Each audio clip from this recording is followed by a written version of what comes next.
Surabaya masa kecil.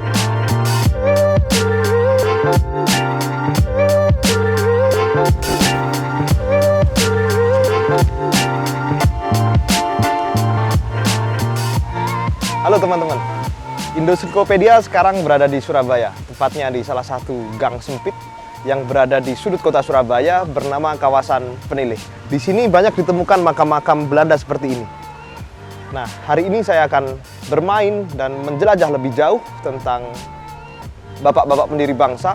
Salah satunya adalah rumah dari Haji Omar Said Cokroaminoto yang berada di kawasan ini juga. Saya akan mengajak teman-teman sekalian untuk melihat-lihat apa saja keunikan di Gang Peneleh ini.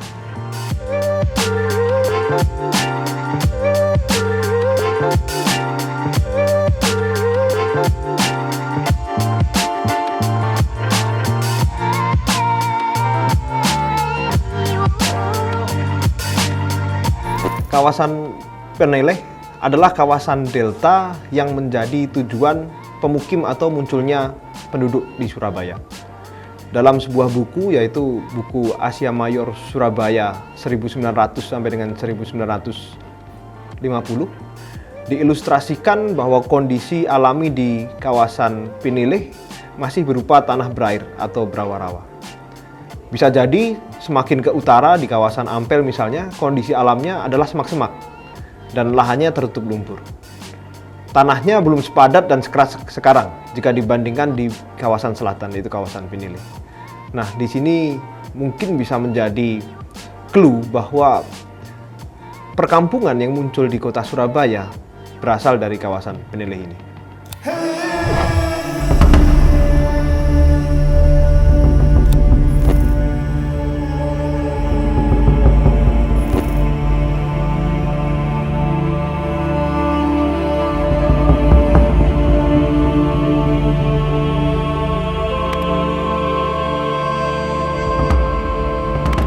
Kemudian tim Indosiklopedia menyusuri kawasan Peneleh dan menemukan sebuah sumur.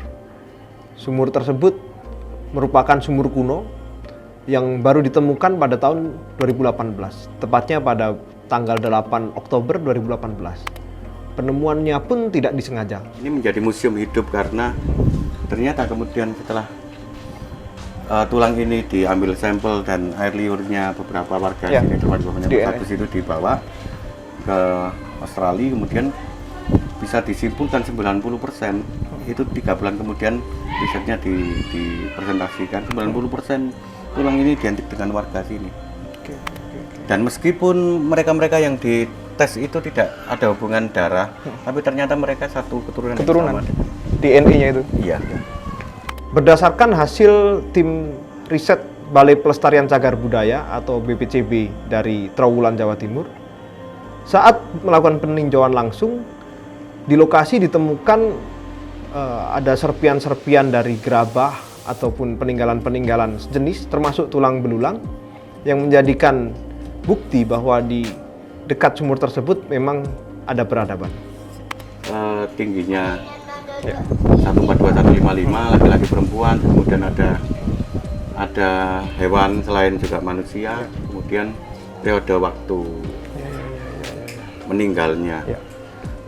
Dan DNA ini asalnya 50%, 56% kalau nggak salah itu rasnya Mongoloid. Sisanya ada India, ada Arab, ada Eropa. Jadi dugaan kita yang Eropa datang tahun berapa? Tahun 1500 1600 itu dibuktikan sebenarnya ada Sebelumnya sudah unsur. Kalau yang ini apa, Mas? Nah, ini temuan fragmen batu bata keramik. Jadi ini yang diriset sama tim Badan Pelestari Cagar Budaya. Kalau temuan keramiknya ini keramik baru. Tapi beberapa ini sebenarnya satu zaman, satu periode. Oh, satu periode. Antara temuan sumur, kemudian tulang belulang dan keramik. Keramik ini kurang lebih satu periode. Dari pengamatan peneliti BPJB Trowulan, Jawa Timur, sepakat bahwa sumur tua yang ditemukan warga itu sangat mirip dengan jobong atau sumur di era Kerajaan Majapahit. Hal tersebut didukung dengan fungsi dari sumur Jobong yaitu selain untuk kebutuhan rumah tangga atau kebutuhan sehari-hari, juga digunakan untuk ritual keagamaan. Misalnya untuk peribadatan dan sebagainya. Selain itu, fungsi dari jobong adalah untuk pengairan pertanian dalam skala kecil. Untuk menyirami tanaman saat kemarau dan sebagainya. Apakah sebelumnya ada, setidaknya kita menyepakati bahwa ini yang paling tua? Kalau asumsi banyak yang lebih tua, tetapi ini bukti primer paling tua. Orang tuanya. Nah, ini ketika pertama kali temuan kan bikin saluran nih. Seret. Pas sampai situ, lubang. Nah, kok dilala Mas Agus ini posisinya di atas sini. Nah, ini sejarah cerita temuannya. Nah, ini kan saluran lubang. Duh. Oh, ini asli ya yang ini ya? Ya ini, makanya temuan ini kan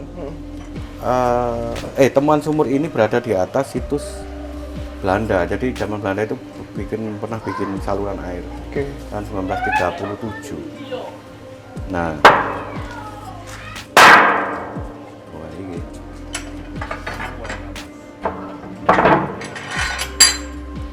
itu nama muai ya.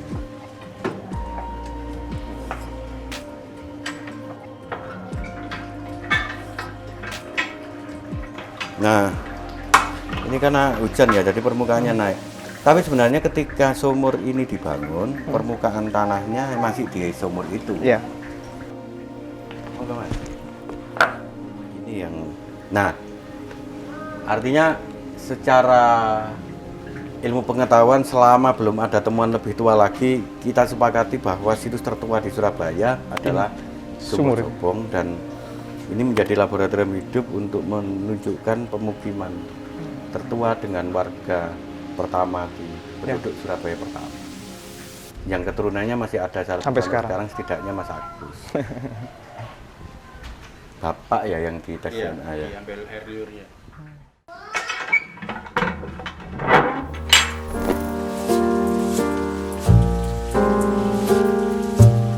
Soekarno atau Bung Karno lahir pada tanggal 6 Juni pada tahun 1901. Tempat lahirnya sangat misterius. Ada yang menyebut di kota Surabaya, ada pula yang menyebut di kota Blitar, tempat dimakamkannya. Namun, satu sejarah yang kita dapat temukan di Surabaya, rumah kelahiran Bung Karno berada di kota ini. Tim Indosiklopedia berhasil menemukan rumahnya.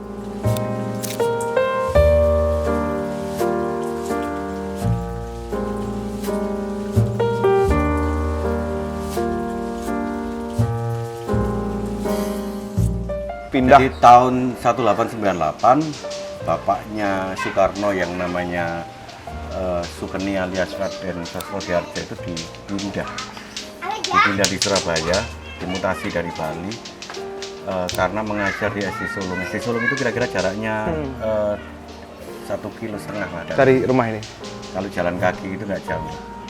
Nah, di Surabaya itu menurut beberapa literatur, Sukeni itu tinggal selama 3 tahun, mulai tahun pertama kali mutasi itu sampai kemudian 1901. Ketika lahir, Soekarno diberi nama Kusno, nama yang disandang hingga Soekarno berusia 11 tahun. Namun, Kusno atau Soekarno kecil sering sakit-sakitan, hingga pada usia 11 tahun, Kusno yang saat itu diserang tipus dan sangat-sangat memprihatinkan kondisinya, ayahanda Soekarno mengganti nama Kusno dengan nama Soekarno karena nama Kusno dianggap tidak cocok. Selama 3 tahun kurang lebih 3 tahun ya di Surabaya itu, Sukeni sebenarnya ngontrak rumah di banyak tempat. Di banyak tempat. Yang pertama di daerah sekitar dia mengajar itu namanya Jalan Pasar Besar. Lokasinya tidak diketahui karena ada pelebaran jalan tahun 70-an. Kemudian yang kedua di Lawang Seketeng.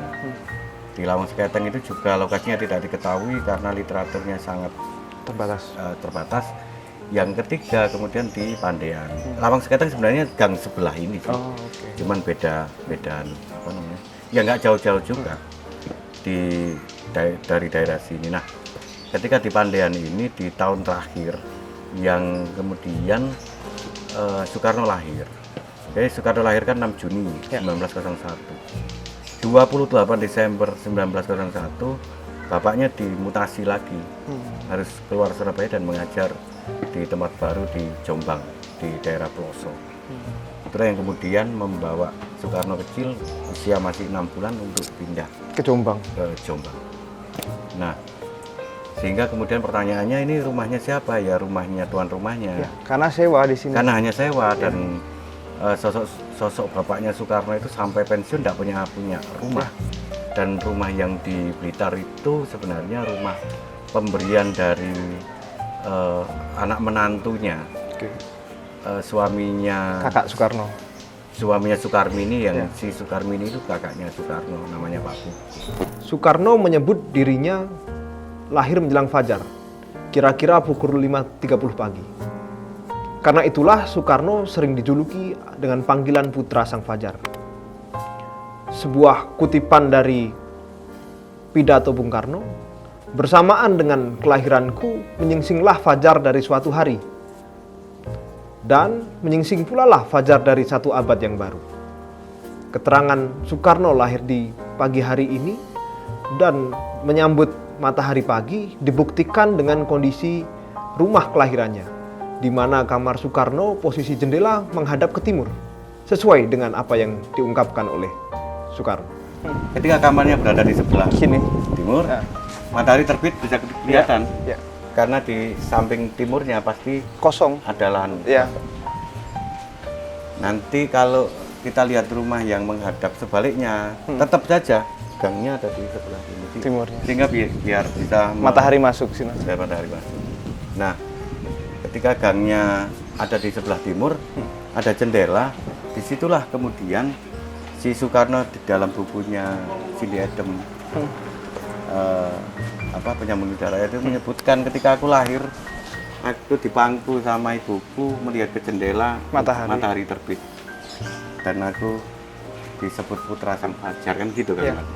Sejak lama orang menganggap Soekarno itu lahir di Blitar karena apa? Karena ketika masa pensiun, bapaknya kan pindah-pindah nih dari Bali ke Surabaya, ke Mojokerto, ke Sidoarjo, ke Jombang, dan ke Blitar. Nah, ketika terakhir di Blitar diberikan rumah di situ, yang Soekarno waktu itu masih sekolah di Surabaya, mudiknya ya di Ke rumah Blitar. bapaknya ke Blitar. Ya.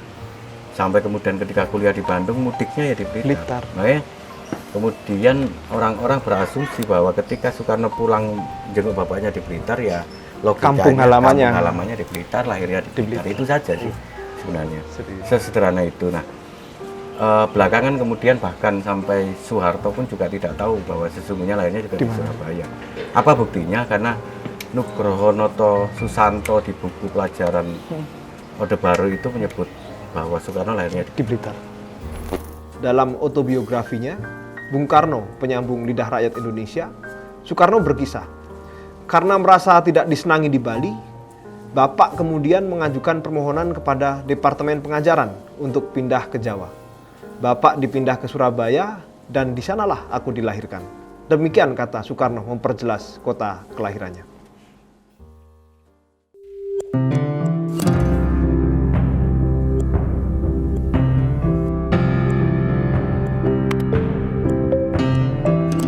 Pasca dari penjara inilah titik balik dari seorang sosok Cokro yang selama ini disegani sebagai Raja Jawa tanpa mahkota.